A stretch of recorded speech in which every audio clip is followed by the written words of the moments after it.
Buen día. Buenos días.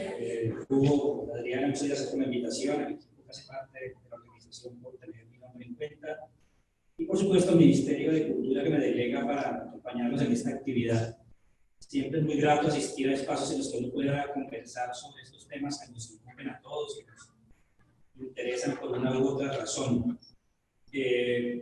Hugo decía que un poco vengo de la experiencia de la Universidad Subcolombiana, estoy vinculado con algunos procesos que tienen que ver con esto que nos interesa de formación de lectores y escritores de públicos encaminados a la lectura o el derecho a la transformación del mundo a partir de lo que se lee.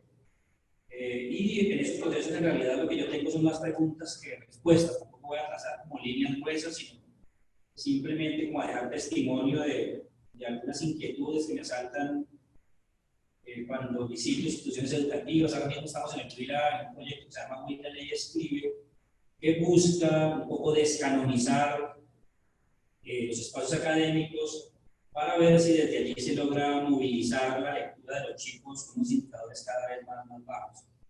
Hay una columna de Julio César Londoño que se llama La maldición de leer, que se publicó hace un año quizás en El Espectador, y otra en la que se hablaba de unos indicadores de lectura de 1.9, creo, por colombiano. En la reunión del Ministerio de Cultura ayer ellos acaban de realizar una encuesta encaminada hacia lo mismo, y el indicador sube como al 4.1, creo. Si no estoy mal, ya no toman en cuenta la gran población, sino como el público lector, y a partir de allí trazan una estadística que parece generar una ruta distinta. Sé que el tiempo es un enemigo terrible en estos espacios, que en realidad es muy poco el tiempo que tenemos para conversar, entonces vamos a intentar optimizarlo. Lo que está puesto allí en la diapositiva en realidad no es una hoja de ruta tal como aparece, igualmente es una guía más para mí. Soy muy caótico en las exposiciones, entonces seguramente vamos a encontrar ítems que voy a adelantar en la exposición. Probablemente algunas de las cosas puedan ser incómodas en tanto uno justamente es desacomodar un poco algunas certezas que se tienen, que se vuelven lugares comunes, sobre todo en la escuela, en la institución educativa, y que me parece contribuyen a que no se agencie como debería hacerse esta idea de tener unos públicos lectores.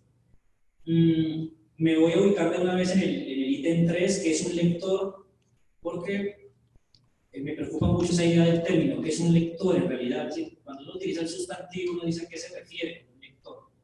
Es decir, definamos un lector. ¿Podría hacerse eso? Y automáticamente lo remito a ese libro que está citado en la parte inferior de la diapositiva, que se llama Los Precarios, Estudios sociológicos sobre los pocos lectores, de Joël Ballou, un libro publicado en Francia, que justamente determina esa categoría del poco lector. ¿Qué es un poco lector hoy en día? Ellos hicieron un estudio que no es estadístico, sino más sociológico, intentando trazar algunas líneas en relación con esto. ¿Qué es un lector? Ojalá al final podamos como abrir un pequeño espacio para que conversemos y debatamos si es necesario. ¿A qué llamamos lector realmente? Es decir, a alguien que tiene esa palabra peligrosísima que es el hábito de la lectura. Peleo mucho con esa palabra porque es que el hábito es una rutina. Es decir, tener un hábito es acostumbrarme yo a levantarme todos los días a tal hora, cepillarme los dientes a tal hora. Es decir, generar como unos movimientos que se vuelven evidentemente rutinarios. Yo creería que más bien es preferible hablar como de procesos lectores, hablar de una vida de costumbre. Es decir, realmente estamos interesados en eso, en generar una costumbre, que la gente lea. Ayer en el ministerio se estaba un debate en torno a por qué tanto activismo en torno a la lectura. Un activismo que a veces no tiene como un norte pedagógico muy claro. Leamos, acumulemos líneas. ¿Y qué? O sea, ¿y para qué? Realmente la lectura es un fin en sí mismo, es un poco lo que está por allí en otra diapositiva. Entonces, ¿qué es un lector? ¿Qué le pediríamos a un lector nosotros? Es decir, es alguien que se acostumbra a abrir un libro cuántas horas al día, que lee qué tipo de texto. El problema de los docentes es que estamos acostumbrados a no solamente a decirle al muchacho que debe leer, sino que debe leer lo que nosotros creemos que debe leer. Entonces la lectura es lo que yo creo que es la lectura. Ayer discutía fortísimo con un consejero del Caribe porque lo mismo, o sea, había una satanización de cierto tipo de texto. Entonces no, literal, hay que leer es leer literatura. Entonces se cree que si yo tengo el Quijote estoy leyendo, pero que si yo tengo un libro de saga, o cualquier otro texto, que eso no es lectura. Es decir, que esas horas que yo acumulo pasando por las líneas no me hacen meritorio de obtener el calificativo de lector. Entonces, ¿qué es lector realmente? Es decir, ¿cómo caracterizamos un lector en el caso de que exista? Pensemos en ese prólogo de Borges a su bella colección de literatura que él compiló, en la que se reconoce como un sensible y agradecido lector, dice, ¿no? Entonces, ¿qué es un lector? Yo mismo me interrogo, ¿realmente soy yo un lector? Un tipo que por los espacios académicos se lo pasa corrigiendo tesis de grado, ahora mismo tengo 3 correcciones de estilo, tengo que hacer un prólogo para un libro, todo ese material que yo acumulo de líneas que pasan por mis ojos y procesados por mi inteligencia, ¿son lecturas realmente? ¿Me determinan como lector? Fijémonos en el ítem 5, el de, que está tomado justamente de lecturas precarias, y ellos, a partir de ese estudio sociológico en Francia, encuentran que cuando entrevistan a las personas, la mayoría no se reconoce lector. ¿Por qué dicen? Bueno, yo estudio Derecho, yo leo. ¿Usted es lector? No, yo no soy lector. Pero bueno, usted no tiene que leer Código Penal, no tiene que leer Código Administrativo, Código Civil. Sí, pero eso no es lectura.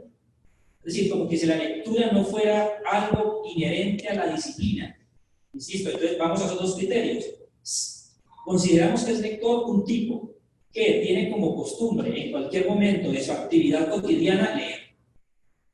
Es decir, que en realidad estaría más ubicado en el terreno del ocio que de lo disciplinar propiamente. Es decir, si alguien lee el Código Civil, yo no sé cuántas horas al día, eso no es lectura, no lo legitima como lector. Casi que leer es sinónimo de un tiempo que de una u otra manera se ha vuelto lugar común y es como algo que está por fuera de mi actividad cotidiana. Y 2, lo que apuntaba hace un instante, leer es leer literatura. Entonces decía la investigación que esas personas inclusive se ruborizaban al contestar, porque reconocían no haber leído Los Miserables. Es decir, porque Patrice Susskind y porque Michel Houellebecq, el gran autor celebrado últimamente en Francia, no pasaba por sus ojos.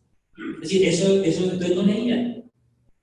Entonces, devolvámonos un poco al sustantivo. ¿Qué es lector?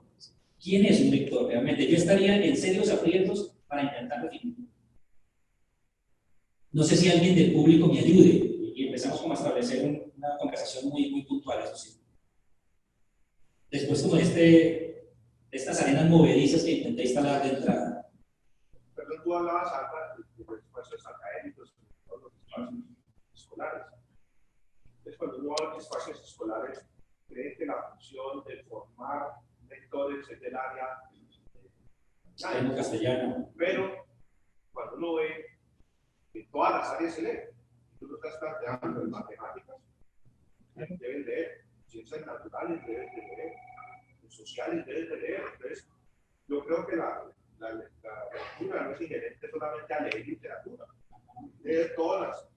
Claro, porque eso es el es muy buena lectora y nunca se ha leído un clásico, pero sobre su área es un gran lector. No se puede que de derecho, de humanidad, ha leído historia, todos y hablen de historia, de todos los tratados, hablen de literatura, 1 o 2. Y para mí ese que ha leído mucho historia, es un gran lector, se ha dedicado a leer a lo que a él le interesa. No le interesa la literatura, le interesa la historia. Muy bien ese punto, porque además creo que justamente la edad donde estamos como conversando. En esas lecturas rizomáticas que se hacen hoy en día, de ventana tras ventana tras ventana en la red cuando accedemos, nosotros mismos estamos ya un poco abocados a eso. Yo inclusive ahora reconozco que a veces ya cuesta dificultad leer un ensayo gordo en internet, es decir, como que yo entro y voy a leer un ensayo hoy, pero bueno, el correo también, ahí de paso, y por ahí derecho el Facebook, y entonces como que esa capacidad de concentración se va perdiendo un poco, es decir, pero en esa textualidad enorme de la internet se está leyendo, o sea, los chicos están leyendo. Probablemente no lean, insisto, lo que los adultos querramos que lean, y lo que consideramos legítimo que se lea, pero que se está leyendo. Ahora, habría que pensarse entonces si también la lectura compromete un grado de sistematización de la información. Es decir, si leer no es solamente acumular líneas, que volvemos a lo mismo, sino que leer implica también un grado de conciencia y de negociación con eso que yo estoy conversando. Porque probablemente entonces ahí los chicos si no estarían leyendo tal como nosotros sentimos que debe ser leer. Es decir, leer no basta pasar los ojos por encima de las líneas, sino que compromete unas acciones, unas operaciones intelectuales de otro nivel. Es decir, realmente entonces se lee cuando simplemente yo estoy con WhatsApp, con Facebook, con todo lo que la virtualidad me ofrece, leyendo y acumulando una cantidad de líneas. Es decir, leer no implica un ejercicio más allá de la mera decodificación de unos caracteres. Esto es como para dejar algunos interrogantes. En las charlas que estamos teniendo en el UILA, yo estoy pero absolutamente convencido, y en esto podría darme la pelea con cualquiera, en relación con la necesidad de descanonizar el aula. Es decir, los indicadores de lectura no suben en aula, en los espacios convencionales de la academia, porque lo que estamos leyendo no motiva en lo más mínimo a que se lea. Más adelante voy a tocar un temita ahí que es con el que espero hacer un ejercicio muy práctico, que son esas categorías de Roy Rosenblatt, de la transacción, lo transaccional en la lectura, y de lo que Castagnino y Goethe, por allá en el siglo XVIII, Goethe llamaba el sinfonismo.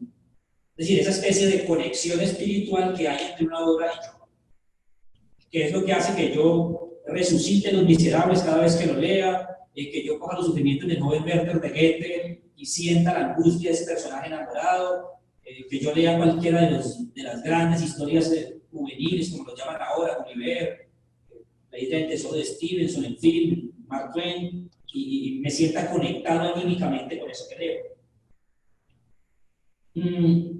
Porque no hay sitio al que uno vaya a dictar un taller, a hablar de estos temas y no se encuentre con que están dramatizando la Celestina, con que están leyendo el mío Cid, y le hacen la pregunta, esas preguntas que están en la diapositiva siguiente, que son los lugares comunes de la escuela colombiana, no importa el lugar.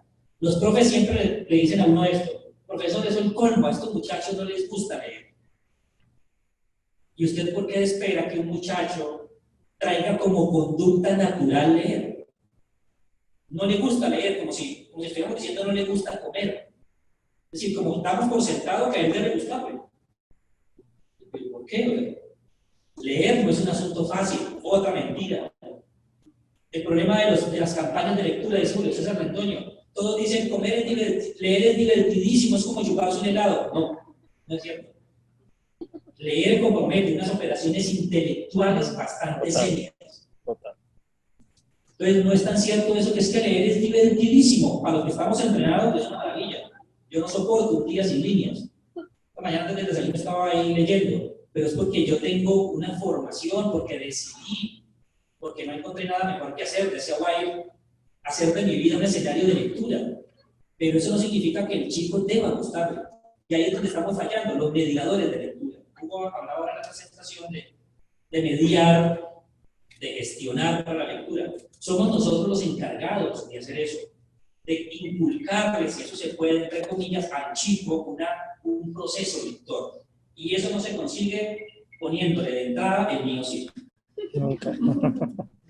¿Por qué? Porque aquí el problema no es mi pelea con el canon, porque soy bastante canónico, es decir, yo cada rato vuelvo y hablo a Thomas Mann y me leo de sus hermanos y disfruto los Buddenbrook y vuelvo y me leo a Robert Musil, El hombre sin atributos, y la parte de Virgilio de Hermann Brock, pero eso es mi espacio privado, íntimo. Pero yo eso no lo trabajaría con un muchacho al que quiero convencer de que leer es una maravilla.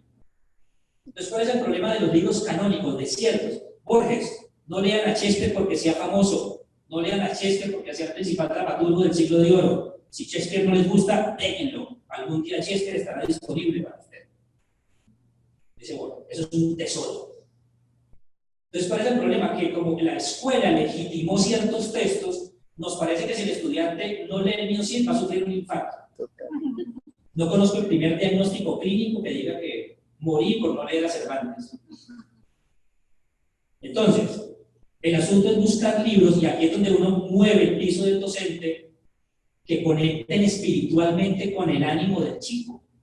Hay libros maravillosos antes y los hay ahora también. El problema es que no han pasado por esa condición que le pone Jordi Llobregat al canon, que son las obras que el tiempo, la crítica y el conjunto de lectores consideran modélicos para la humanidad, es lo que yo veo.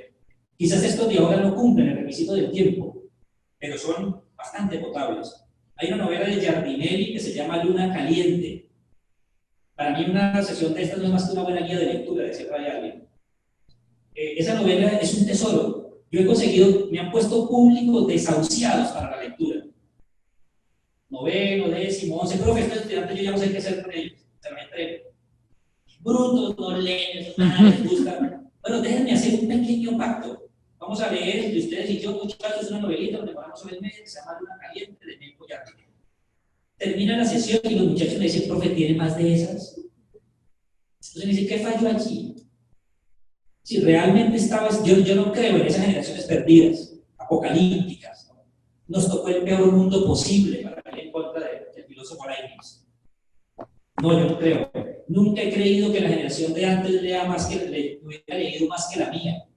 Mis compañeros de academia, de universidad de hace 30 años, no eran grandes lectores. Esa especie de desesperanza que es que nos tocó habitar el peor mundo y los chicos de ahora son todos una porquería y ninguno lee, no es cierto. Estamos fallando en la mediación. Son los maestros los que estamos fallando, somos en la elección de materiales, insisto, que conecten anímicamente con esos textos. Les recomiendo mucho, que ya lo han leído, un texto que se llama Jules, de un par de escritores holandeses, creo que son ellos, Greje de Meyer y Juan Van Mechelen, que funciona con cualquier público, para también empezar a desmontar esa idea de la literatura juvenil, infantil, que eso no es un asunto más que meramente editorial, ¿no? Yo sigo disfrutando de la Isla del Tesoro y no sé si por eso retroceda cronológica y mentalmente. Miren esto que dicen los profes, los ponen uno a argumentar y no son capaces. Profe, es que es el colmo, les dicen un argumento y no pueden. El profe, ¿usted sabe cuántas operaciones moviliza uno para argumentar? Es decir, ¿qué hay en la base de argumentar correctamente? Es decir, que eso es un criterio de juicio, dice Henri Lefebvre. Es decir, que compromete el conocimiento de los juicios lógicos, proposicionales, oracionales, estructuras argumentativas. Y entonces, bueno, vayan, léanse a Perelman, a Van Emeren, a Tulmin, para que entiendan qué es argumentar. Y usted pide que el muchacho así. Porque yo le dije argumenta y falló, entonces yo ya lo clasifico y lo rechazo y lo expulso de la comunidad probable de amigos míos intelectuales. Porque simplemente no cumplen operaciones que yo considero facilitas. Es que no les gusta escribir. A mí no me gusta escribir, es decir, sentarse frente a la página no es un acto realmente placentero, es un proceso duro, es pelear con una cantidad de cosas que están pugnando por salir, pero por detenerse. Y lo mismo en la escuela dicen, es facilito. Vuelvo a esa idea, ¿no? Por eso les decía que esto en realidad era más una guía desordenada, como siempre planteo las cosas. ¿Qué hacemos para mediar lectura? Pero en serio. Es decir, si realmente estamos interesados en el lector, en un lector hipotético, ¿qué hay que hacer? Porque esto en realidad es decir, uno dice con tanto activismo en términos de lectura, talleres, de escritura, hoy en Colombia yo no sé cuántas experiencias se encuentran y la situación no es que mejore positivamente, es decir, ¿por qué? Es decir, ¿por qué si hay tanta buena voluntad? ¿Por qué si los maestros dicen es que los muchachos no leen los maestros? ¿Cuál es su actualización diaria, cotidiana? ¿Invierten en libros? Bueno, pensemos que no hay que invertir, que el PDF permite. Descargan PDF, los leen, están preocupados porque el chico acceda a unos materiales mucho más afines con su espiritualidad. Si eso no ocurre, pues el milagro otro que estamos esperando tampoco va a ocurrir. El chico no se va a hacer lector solo, salvo como seguramente somos los que estamos acá, que nacimos con algún mal, ¿no? Alguna cosa genética un poco desubicada que nos empujó a la lectura como condición de soledad, tal vez. Si yo no vengo de una formación, yo no vengo de familia lectora, reviso el árbol genealógico por allá hasta donde es probable y no hay un solo lector. Dice, bueno, ¿qué ocurrió? ¿Cuál fue el porrazo que me llevó? ¿Cuál fue el golpe en la cabeza que me desacomodó el mundo y me metió en esta locura? Porque insisto, si la escuela no hace ese trabajo, es muy complicado. Porque yo pienso en los clubes de lectura, sé que el espacio en realidad de clubes, ¿quién llega a un club de lectura?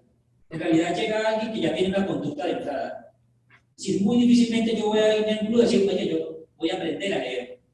Si el que llega a un club es porque tiene una afinidad, es decir, porque de alguna manera ya ha determinado un camino. Y a ese yo no tengo que convencerlo. Yo ahí le digo, vamos a leer por Rayuela mañana y tranquilamente. Vamos a leer Paradiso de Lezama Lima y gracias. A él yo no tengo que convencerlo, pero el trabajo, sobre todo con la escuela, es con el otro. Con el que sí no tiene esa conducta de entrada. Ahí es donde está el problema, cómo hacerlo. E insisto, tal vez es la única tesis fuerte que podría dejar hoy. La única manera es descanonizar el aula.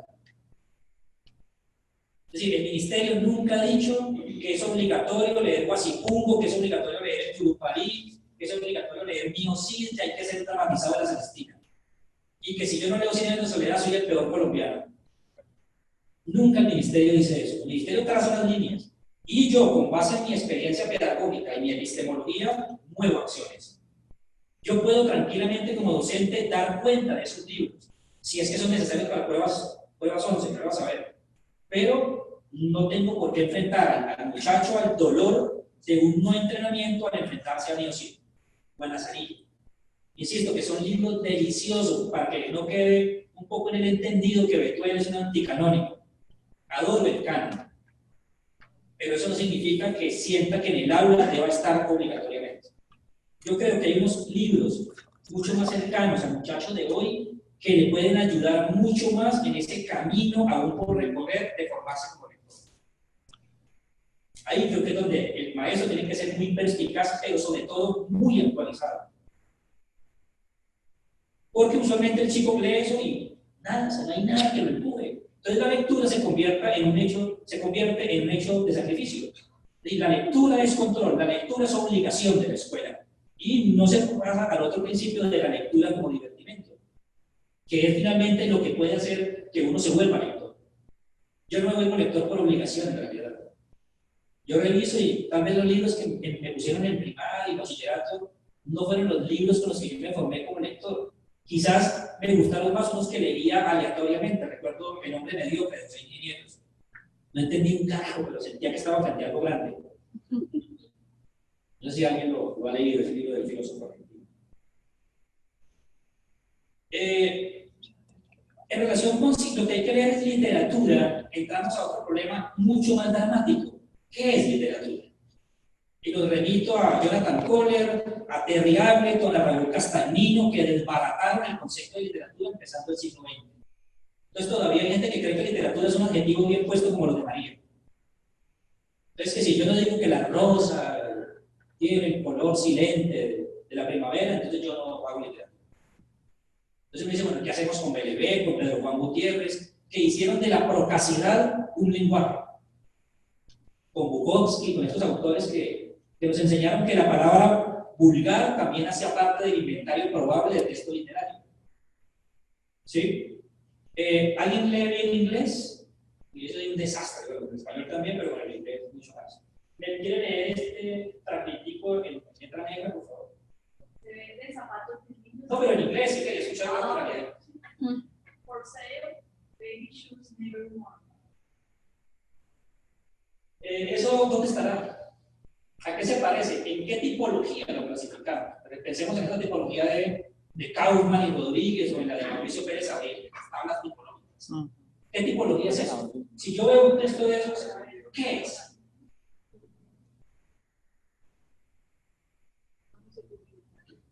¿Publicitario? Sí. ¿Dónde lo encontraríamos ese texto? ¿A qué tipología, a qué libro habría que acudir para encontrar un tipo de texto como ese? Ayúdenme, esto de estar aquí al frente es una angustia muy terrible. Una Publicidad, valla. Catálogo. clasificado quizás, Catálogo. Una valla. es un minicuento. Un minicuento del canon, de Ernest Hemingway. ¿Por qué es literatura eso? Es literatura porque yo lo encontré en un libro que decía minicuentos de Hemingway y lo volví literatura. Pero si yo lo encuentro en un clasificado de periódico, ¿no es clasificado? Vendo zapatos de bebé sin usar. ¿Funciona? Sí, lo mismo. Entonces, ¿qué es la convención literatura? ¿Qué es literatura? ¿No será que literatura es un pacto que se genera entre cierto tipo de mensaje y yo como lector? En un seminario de novela en 1999 en Medellín, Vargas Llosa decía, le preguntaba, maestro, defina para usted qué es novela. Y Vargas Llosa decía, para mí es novela todo lo que en la tapa del libro dice novela. Parece una imbecilidad, o sea, no puede ser que Vargas Llosa esté diciendo esta ligereza. Y me puse a pensar, y claro, tiene toda la razón. Es decir, frente a los modelos de novela de hoy en día, ¿qué es novela? Es decir, cada novela es una teoría de la novela. Yo tomo El corazón de Voltaire, de Luis López Nieves, el puertorriqueño dueño de Ciudad Seba. Y es una novela escrita con puros correos electrónicos. Y yo me dice, pero a mí me enseñaron que la novela era una cosa que iba de principio a fin, que tomaban el personaje cuando me enloqueció y que muere ya con Sancho Panza al final. Que la novela usualmente tomaba un personaje desde el comienzo, hablaba de su vida, lo llevaba hasta el final, el personaje moría, terminaba en un final más o menos feliz. Ese era el ideal que yo tenía de novela. La novela moderna es otra cosa. Lean La vida e instrucciones de uso de George Perec, Manhattan Transfer de 2 pasos, que son novelas en las que los vasos comunicantes no veran, ¿no? ¿Qué es esto? Casi que no hay lógica. O sea, son unas conexiones ahí bastante anómalas que seguramente uno termina y uno, para no reconocer que tiene limitaciones, dice buenísima. Y de cuando no entendí un carajo. Lo que me pasa a mí con ciertos cuentos de Hemingway, que uno siente que me quitó mucho esta teoría del iceberg de Hemingway, pero a uno le queda muy difícil decir, no entendí un cuento de Hemingway. Decir, no, de bruto, ¿cómo así? Que es el más grande. No, no lo entendí. Léanse Colina como elefantes blancos. Entonces, bueno, tenía toda la información para entender el cuento, o tal vez faltaba algo. ¿Quién me quiere leer este pequeño fragmento? ¿Me ayuda? ¿Alguien que lo verbalice en voz alta? Gracias. Queridísimo padre, hace poco me preguntaste por qué digo que te tengo miedo. Como de costumbre, no supe darte una respuesta. En parte, precisamente por el miedo que te tengo. En parte, porque para explicar los motivos de ese miedo, necesito muchos pormenores que no puedo tener medianamente presentes cuando hablo. Y si intento aquí responderte por escrito, solo será de un modo muy imperfecto, porque el miedo y sus secuelas me disminuyen frente a ti, incluso escribiendo, y porque la amplitud de la materia supera mi memoria y mi capacidad de razonar. ¿Alguien reconoce esto?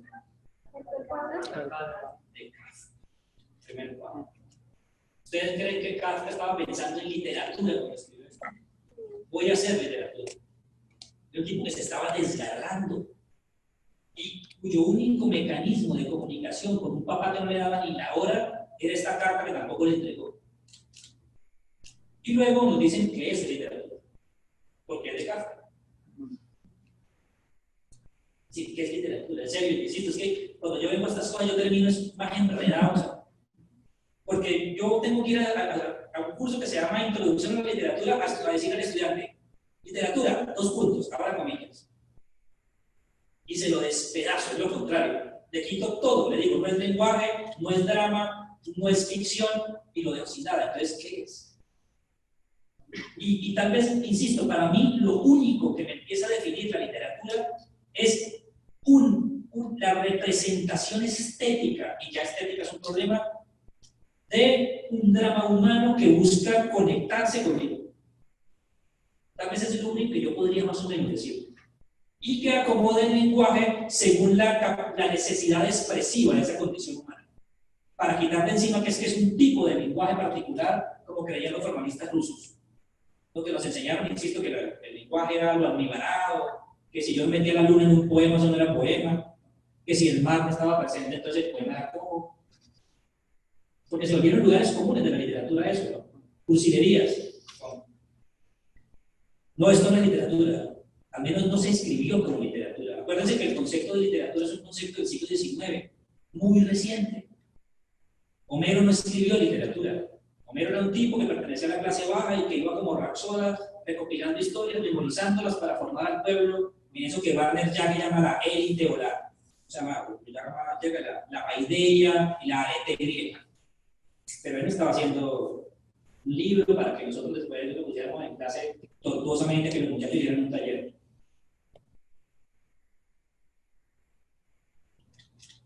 ¿Quién me quiere ayudar? Este es un texto de ficción. Los otros eran, si se dieron cuenta, bueno, el primero yo no sabía qué era, el segundo era una carta real, que por efectos de que Kafka entra al canon por cuenta de su amigo Malbrot, se vuelve literatura, porque pertenece a Kafka y se publica como dice. Me imagino que la biblioteca debe estar clasificado como literatura.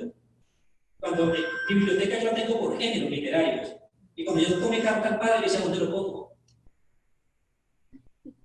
No es novela, no es cuento, no es crítica, no es poesía, no es crónica. Léanse un librito de Villoro que se llama El libro salvaje, lo leí hace un par de días. Es un tesoro eso para muchachos. Un tesoro. Y el tipo clasifica los libros en su biblioteca de una manera rarísima, ¿no? Hipopótamos que no pudieron dormir anoche. Una categoría. Entonces yo decía, bueno, ¿qué lugar le hago a la carta al padre de Kafka? ¿Qué lugar le hago a un libro como Koba el Temible, la biografía de Stalin novelada de Martin Amis? Es decir, estamos en serios aprietos para determinar lo literario. ¿Quién me ayuda con este? Esta es ficción. Aquí sí estamos, en teoría, en lo que nosotros llamamos convencionalmente literatura de manuales. ¿Me ayuda alguien? En esta necesitamos una voz solidaria, humana. Para, otra vez en lo mismo, si estamos formando públicos lectores, lo más conveniente es no dejen solos a los muchachos leyendo, leamos con ellos. ¿Quién va a leer? ¿Quién se anima? Gracias.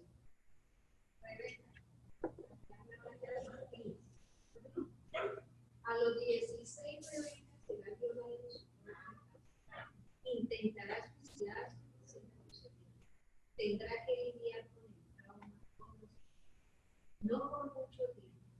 A los 24 le diagnosticaron una leucemia. Perdóname, la corrijo porque modifica el sentido. Le diagnosticarán. Perdón. Le interrumpo es porque se modifica el sentido, si no lo dejaré pasar. Le diagnosticarán una leucemia que le dejará respirar solo 2 años. En los últimos días, Rebeca sentirá lástima de sí, romperá sus proyectos y dejará de visitar espiritistas. Esperará a quedarse sola para vaciar una luz sobre su cuerpo. Correrá encendida hacia la calle. Ya en el ataúd, Rebeca no podrá exhibir su rostro. Se alegrará de que así sea. Escuchará a la gente conversar ante una caja de madera sin la certeza de que ella está ahí. Pero ahora Rebeca tiene 15 años y todavía se divierte jugando a los escondidos. No se percata de la mirada de su hermano.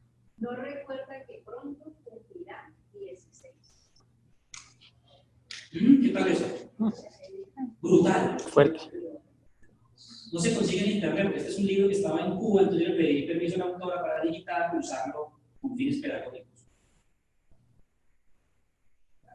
De esto les hablaba al comienzo, de lo que Louis Rosenblatt llama la teoría transaccional, esa conexión entre texto y lector, ese pacto establecido, y lo que Goethe, retomado por el argentino Raúl Castagnino, se llama el sinfronismo, que la leo textual.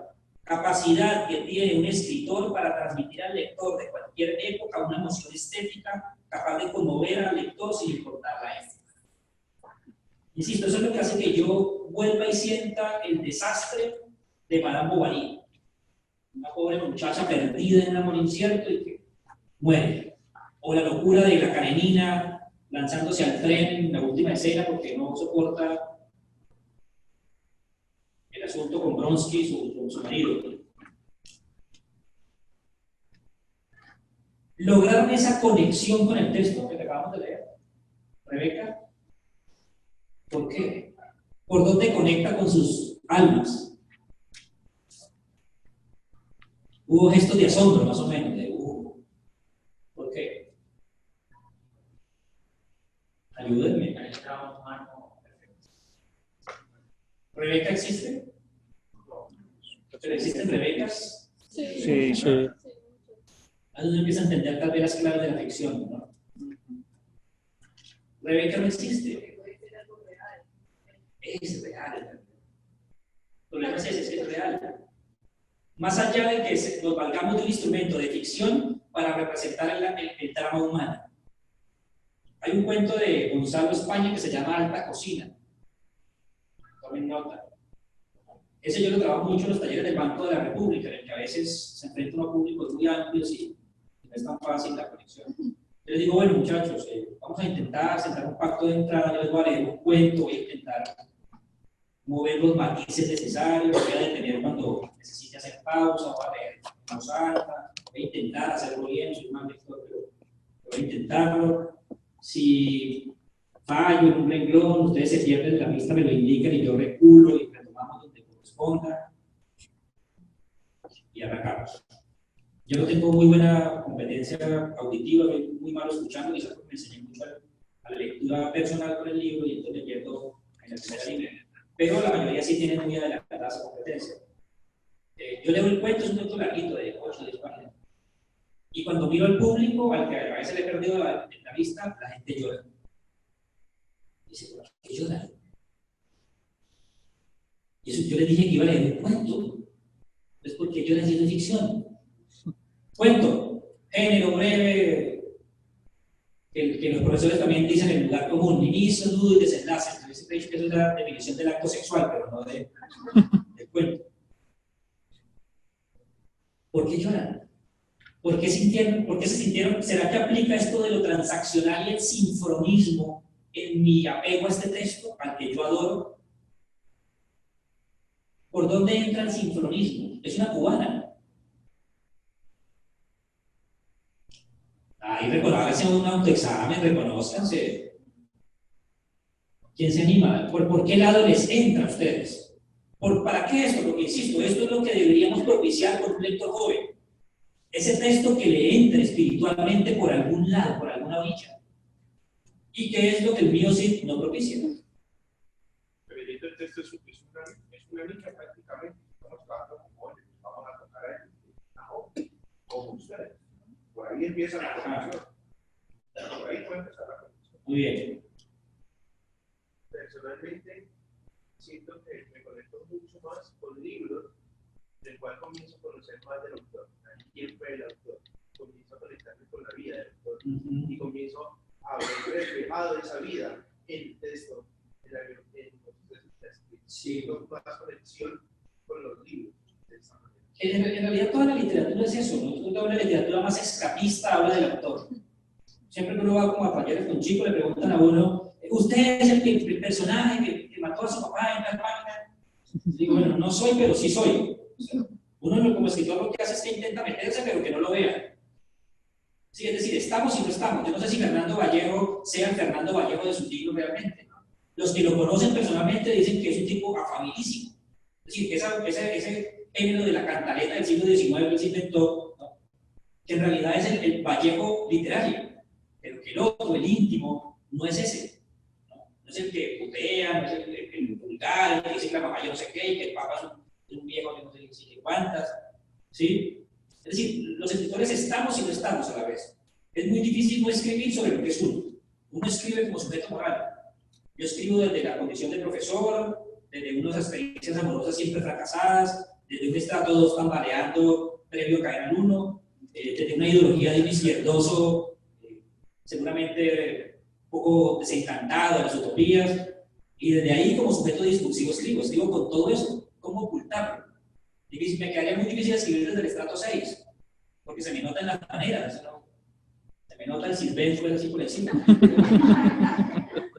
Entonces, esa condición moral de la que usted habla como sujeto discursivo está en todo autor está, más que algunos lo hacen mucho más visible, que es lo que se llama hoy en día la literatura autorreferencial. Javier Cercas, por ejemplo, en español. No le acercas, uno dice, bueno, este man se llama Cercas, la novia se llama Conchita, después estudió profesor, Universidad de Gerona, vive en tal calle y él habla de todo eso. Dice, ese, y le pone novela. Así es. Eso no es. ¿Sí? Estamos y no estamos. Rebeca, ¿por qué? ¿Hay sincronismo? ¿En serio conectamos? Y saludo para las amigas de colegas de la universidad que no las saludé al comienzo. Creo que sí, cierto, es un texto que perturba. O yo no sé si es que yo soy muy cursi. Yo esperaba que hubiera, Sí, y en ese texto Alta Cocina, por ejemplo, es el texto de una niña que es a la que la evisceran y le sacan los órganos para hacer tráfico de droga. Dice, ese drama en realidad no es tan lejano de los dramas que en una época nos daban las noticias de Colombia a diario. A diario no estaba viendo, comiendo frijoles al almuerzo y decían, una niña acaba de ser descubierta en como intento de mula en El Dorado. Y uno levantaba la cabeza, miraba el televisor y se hacía timbre. Y volvía a seguir con los frijoles. A nadie nos perturbaba en realidad eso. No nos botaba una lágrima. Sin embargo, uno lee este cuento, la niña se llama Melissa, y la gente llora. Y uno dice, ¿pero por qué? ¿Por qué no lloramos con la realidad? Ese sujeto que nos acaban de dar las noticias es real, y sí lloramos con uno de ficción. ¿Por qué? Porque el escritor se valió de unos recursos, de unas decisiones, insumos que dramatizan el episodio y lo vuelven humano. Melissa no existe, pero existen Melissas. Sí, ese personajito es la representación de una humanidad, y por ahí entramos otra vez a conectar. Este lo voy a leer yo, ¿les parece? Miren a ver por dónde conecta. Déjense conectar. El vigilante de Felipe Benítez Reyes. Que griten. Yo, como si fuese sordo. Que arañen sus elegantes forros de seda. A mí solo me pagan para que vigile esto, no para que cuide de ellos ni para que me quiten el sueño con sus gritos. ¿Que bebo demasiado? No sé qué harían ustedes en mi lugar. Aquí las noches son muy largas. Digo yo que deberían tener más cuidado de ellos, no traerlos aquí para que luego estén todo el tiempo gritando como lobos. Créanme. Ahora bien, que griten. Yo, como si fuese sordo. Pero si a alguno se le ocurre aparecer por aquí, lo desbarato y lo mando al infierno de una vez para que le grite al demonio. Pero a mí que me dejen, toda la noche, como les digo. Y tengo que beber para coger el sueño. O si no, ya me dirán. Si ellos están sufriendo, si están desesperados, que se aguanten un poco, ¿verdad? Nadie es feliz. Además, lo que les decía, tengan ustedes más cuidado, porque luego me caen a mí, y ustedes no me pagan para eso, sino para cuidar los jardines y para que ahuyente a los gamberros, ¿no? ¿Qué culpa tengo yo de que los entierren vivos? Y claro, ellos gritan. ¿Qué tal eso? Brutal. Esos textos literarios que yo leo y uy, no puede ser. Tal nivel de eficacia, de exactitud, de comprensión de lo humano, de síntesis. Entonces dice, ¿para qué las novelas? ¿De qué está hablando? ¿Hay sincronismo? ¿Hay transacción con ese texto? ¿Por dónde conecta? ¿Qué ángulo del lado humano nos hace visible? Y si comparte experiencia humana conmigo. ¿De qué está hablando? Me parece una prueba, ¿no? De lectura diferencial y crítica. A ver,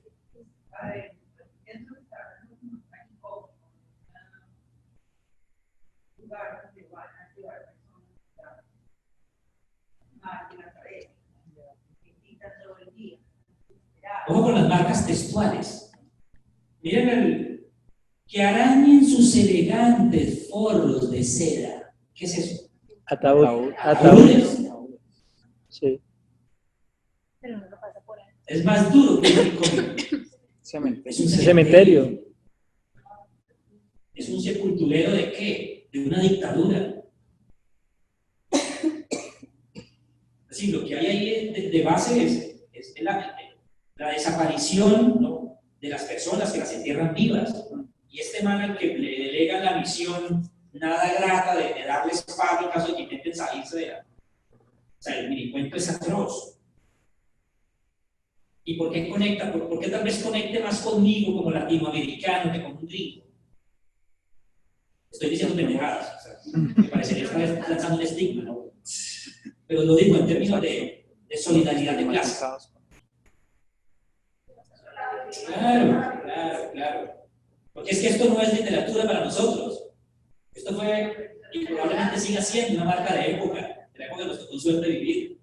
Es América Latina, pero mucho más es Colombia, mucho más es ciertas regiones del país.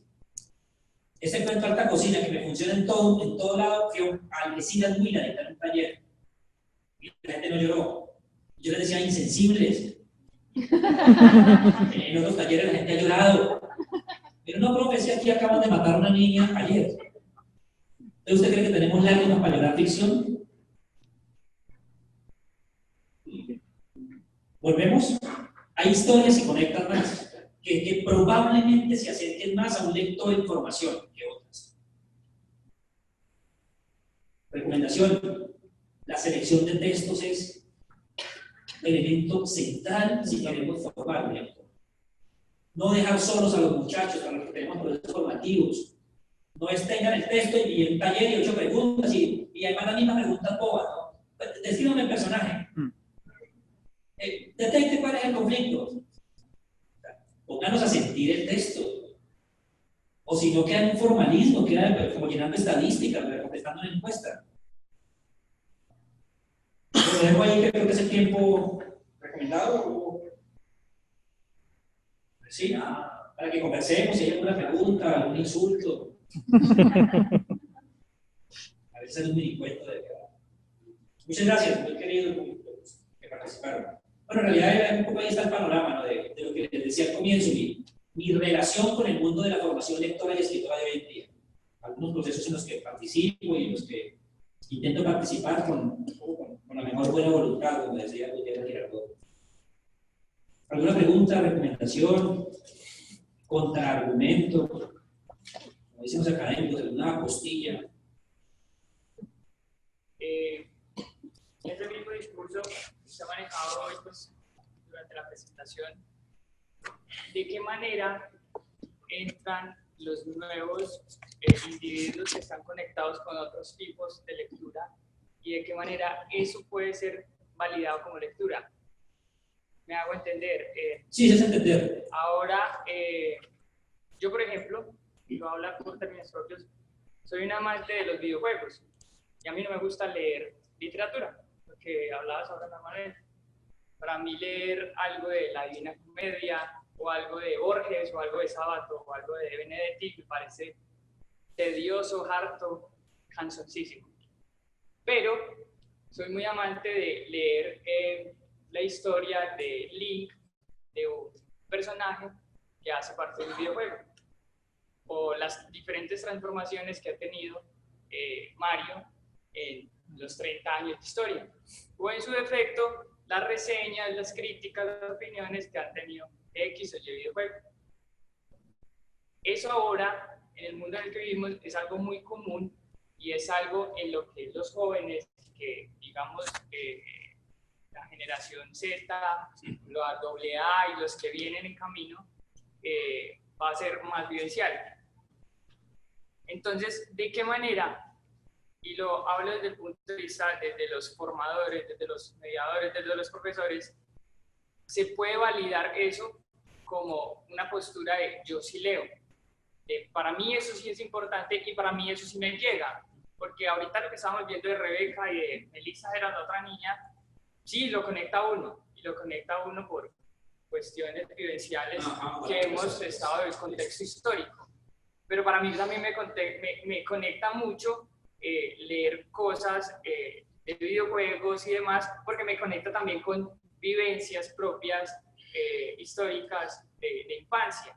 Entonces, ¿de qué manera se llega o de qué manera se puede hacer ver a las personas que eso también es válido? Y lo hablo desde el punto de vista del club de lectura en el que yo trabajo, en donde muchos papás se preguntan, pero es que a mi hijo no le gusta leer X o Y cosas, sino que le gusta es más enfocado a eso. Y hemos hecho un trabajo en donde partimos desde el punto de vista que cualquier cosa se puede leer.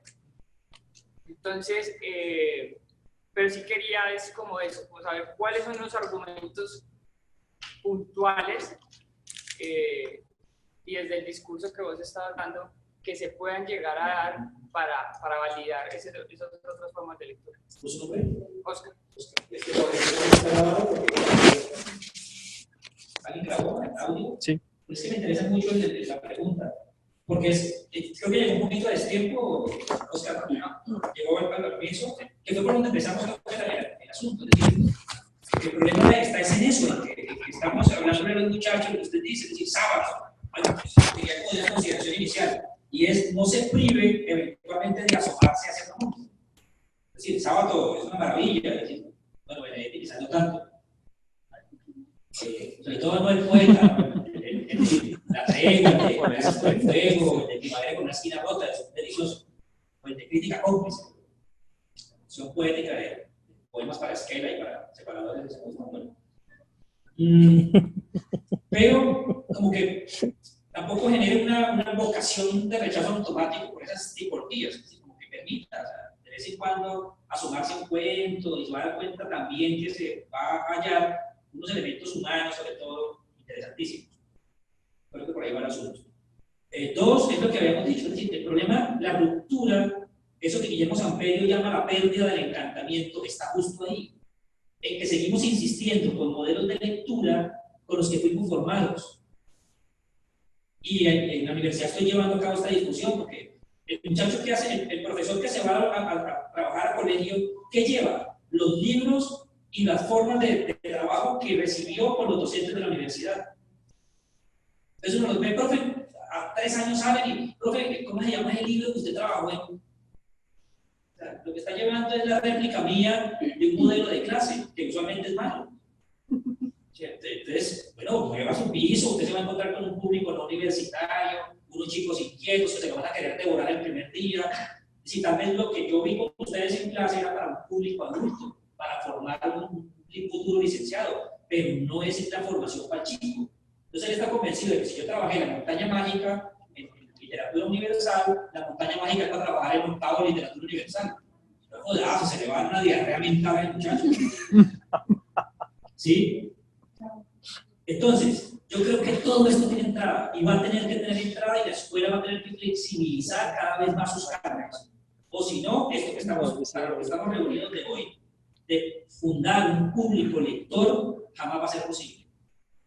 Porque estamos traumatizados con las viejas confesiones.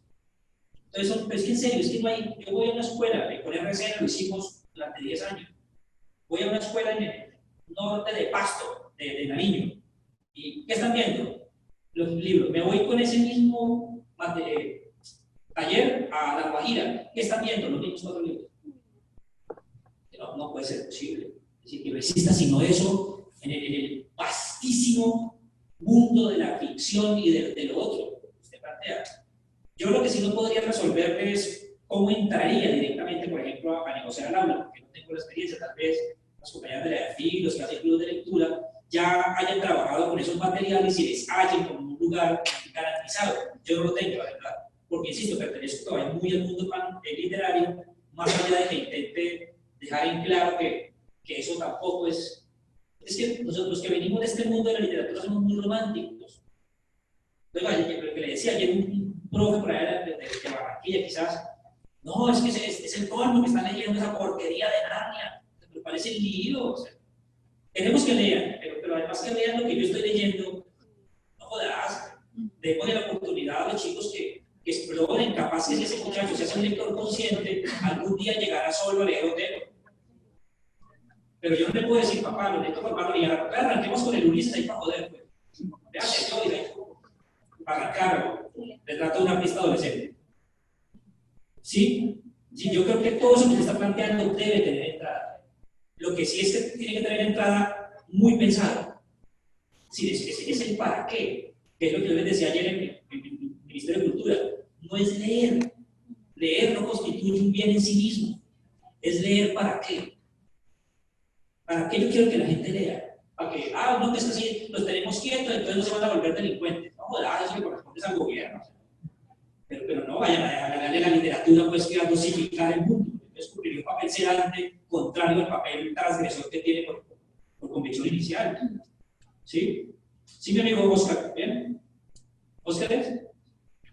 ¿Alguien más? ¿O ya estamos?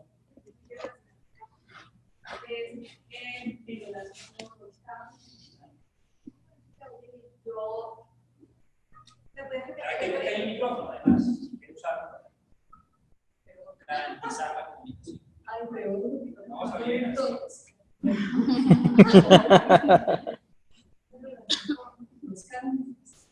No soy profesora de literatura. En un colegio en Cali. Y yo he leído en sí y a Cervantes. Solo que yo elegí de versiones poéticas. Primera frase. Segundo, esto es en defensa de Lance Enrique, en defensa de esos dos clásicos, porque resulta que además de eso yo soy amante de la literatura medieval. Y resulta que en estos grandes libros, y cuando uno hace un lector de literatura medieval, encuentra allí el asunto de la caballería. Y la caballería es hay unos arquetipos, hay unos cánones. Y cuando yo me he puesto a leer El Juego de Tronos, por ejemplo, yo me veía primero, solo leí los 2 o 3 primeros capítulos de Juego de Tronos. Yo ya sabía que iba a pasar. Me lo figuré, no me lo había leído, pero me lo figuré. Muchas de las cosas las puedo anticipar. ¿Por qué? Porque yo soy lectora de las mitos y leyendas de la caballería medieval. Estamos hablando de modelos antiquísimos, de otras sociedades, de otros tiempos, pero que responden a modelos psicológicos, a arquetipos del ser humano, de la psique humana, y están allí. Entonces, si tú vas a leer, vuelve y retomo uno de tus propuestas, leer para qué, ¿cierto? ¿Y por qué? Entonces, eso es lo primero que uno tiene que tener pues, como mente como profesor de literatura. Te voy a decir, mi experiencia no fue tan traumática y yo sé que los experiencias tampoco. Porque además, yo me las jugué y hice un juego muy astuto. Cogí y relacioné eso, precisamente, estas cosas que aparentemente son discursos añejos y olvidados, empolvados. Y los relacioné con el mundo contemporáneo. Y me la jugué y decidí comparar, que hiciéramos un juego comparativo con Batman, el Caballero de la Noche. Clásico del cine, ¿o no? Sí, total. Perfecto. Y la tarea precisamente de lectura de ese libro fue precisamente reflexionar acerca de las características de la caballería y del caballero medieval en el Caballero de la Noche, Pablo el Caballero de la Noche, y existen, y lo podemos hacer también en el ejercicio, ¿sí? Y eso fue lo que agarró a mis estudiantes. Y yo tengo estudiantes que ya me graduaron y regresan al colegio y me dicen, jamás voy a olvidar la unidad del Caballero de la Noche, ¿sí? Se la sobaron y yo también, ¿sí? Pero vuelvo y repito, porque también con tiene de sentido cuando tú dices ¿para qué y por qué? ¿Sí? Si tú vas a un plan lector, nosotros estamos sufrimos, yo también soy lectora de Borges y podría, no sé si recitar todavía de pe a pa ese prólogo que citaste de Borges de su gran colección. Los profesores que son los que dispensan la fama, porque van a los planes de lectura de los colegios, ¿cierto? Bueno, en fin, sí, nosotros sufrimos porque estamos limitados, tenemos que movernos, aprendernos a mover en esos límites del ministerio y de los colegios que les encanta competir y que es que yo tengo que ser el mejorito, yo tengo que tener los mejores trajes, y entonces amarran un plan curricular y amarran a sus profesores. Pero entonces ahí entra a jugar la astucia y la inteligencia de nosotros que hemos sido los lectores, ¿cierto? Y los lectores para poder hacer esta cosa menos sufrimiento. Creo que estamos en consonancia, ¿no? Solamente te remarco que creo que tampoco era el sentido de su exposición, sí que tampoco es una discusión con el canon, ¿Sabe cuál es mi libro? Un libro que leo cada 6 meses, profe.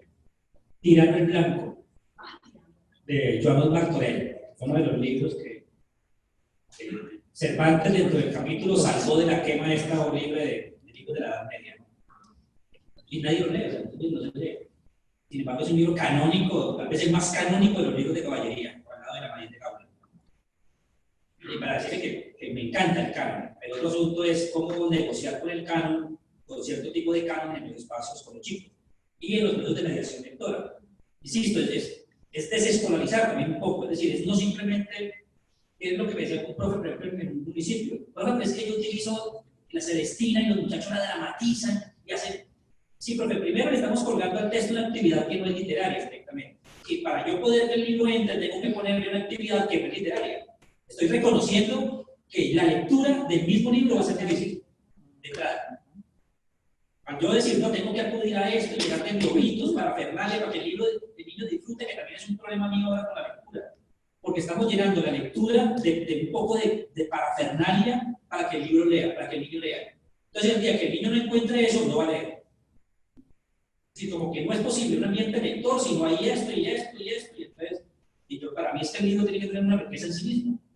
O si no, pues entonces, sí, profe. Entonces le decía él, el asunto es más allá de que le haya funcionado en aula, el niño haya sacado una buena nota, usted hizo un seguimiento para garantizar que ese muchacho le cogió gusto a la lectura a partir de ese libro, y ya eso es otro asunto. ¿Se formó lector con eso? ¿Se hizo lector? ¿O simplemente me respondió a mi actividad escolar con éxito? Y estamos hablando de eso.